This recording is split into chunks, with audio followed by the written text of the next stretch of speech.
une doublette comme ça offensive, parce que tu parlais de doublette, qui joue dans le même club et efficace en équipe de France, spontanément, je me suis dit, mais tiens, ça remonte à quand ? Et mon premier souvenir, et puis j'ai vérifié... En attaque, tu veux dire ? En attaque. Mon premier souvenir, et puis j'ai vérifié, il s'avère que c'est exact, c'est l'association Jean-Pierre Papin, Eric Cantona. La seule saison où ils étaient à l'Olympique de Marseille. Alors, il y a eu Djorkaeff aussi locaux, mais il se trouve que les deux n'ont pas été efficaces, n'ont pas marqué en équipe de France sur un même match. C'était le cas avec JPP et Canto. Le souvenir que j'avais, c'était un fameux France-RFA à l'époque à Montpellier, en amical. Les deux avaient inscrit un but, et je pense que depuis, il y a eu Trezeguet et Henry, mais ils n'étaient pas titulaires forcément en équipe de France. Il faut se souvenir qu'après la Coupe du Monde 98, Thierry Henry est parti, je ne vais pas dire à la cave, mais parti avec les espoirs, pour être piqué dans son orgueil.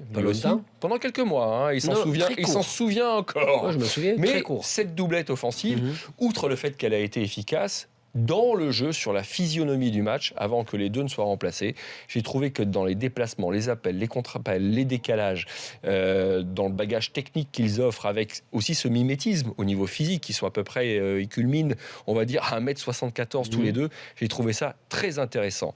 Et comme on est sur des joueurs d'attaque, contrairement à ce que tu peux faire en défense, où tu prépares ton assise défensive, c'est vraiment à l'entraînement d'un point de vue tactique, c'est préparé. Sur le jeu offensif, il y a évidemment du travail qui est fait à l'entraînement, je ne remets pas ça en cause, je n'en doute pas une seule seconde, mais tu dois laisser une part de créativité. Quand tu es en sélection, cette créativité qui est censée s'exprimer une fois tous les mois et demi, une fois tous les 2 mois, c'est vraiment une question d'adaptation et de feeling entre joueurs. Quand tu as la chance, sur cet aspect créatif, d'avoir 2 mecs qui sont dans le même club, qui vont bosser 9 mois, 10 mois ensemble aux entraînements, ça, je trouve que c'est un vrai plus qui s'est traduit hier par cette efficacité des GG. Donc toi, tu nous mets Giroud au rencard.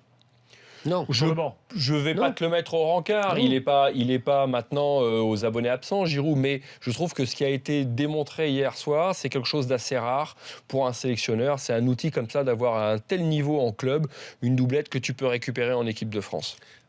En fait, est-ce que tu es d'accord ? Oui. Pourquoi ? Ce que tu avais, une complémentarité, ça c'est une bonne chose parce qu'ils s'entendent bien. Et on le dit dans le haut niveau maintenant, la complémentarité, elle aide dans le fameux mètre ou la demi-seconde qui fait la différence dans les 15 derniers mètres, ce qui te fait la différence entre un but et un non-but. Et quand tu as la chance d'avoir... On avait quoi ? Allez, on va dire Griezmann avec soit Giroud, soit Benzema, soit Gamero. Giroud est un point d'axial, donc il ne demande pas autant en profondeur. Benzema aime bien avoir la balle dans les pieds, demande très rarement en profondeur. Et là, on a la chance d'avoir de la profondeur. Et pour étirer quand même une défense, que tu veuilles ou pas, il te faut de la profondeur. Et qui plus est, un joueur qui a cette capacité, en plus d'aller vite, c'est que les ballons, ils ne sortent pas. Il les a, les ballons. Il aime bien la profondeur.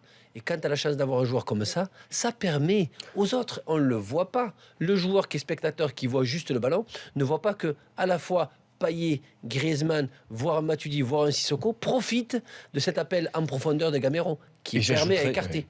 Et j'ajouterais une chose aussi, puisque tu as beaucoup, Ali, parlé dans ton avis de Didier Deschamps, milieu défensif, donc il sait très bien de quoi il parle par rapport à Pogba.